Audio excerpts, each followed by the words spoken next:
Time for a boot review, guys. So these are Brunt. They just sent me these boots. They're the Marin. They're the soft. These ones are lined. They're waterproof.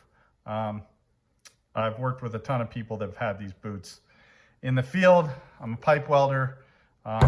Always been a slip-on boot guy. These are the Ariat Patriots killer boot. Probably my favorite boot I've ever worn. These ones are really good. However, just got these and I'm pleasantly surprised, guys. 0 break-in time. These things were right out of the box. They were comfortable. They fit great. They're awesome. They're super waterproof. I hate steel toes. I hate safety toes. No steel toe, no safety toe. Yeah, I can't wait to beat the shit out of these and see how good they really are. So yeah, they're killer boots.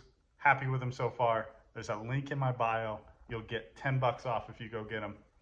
I don't have enough people following me to really care if I make any money. I'm just giving an honest review. They're awesome. They're great. Go buy some.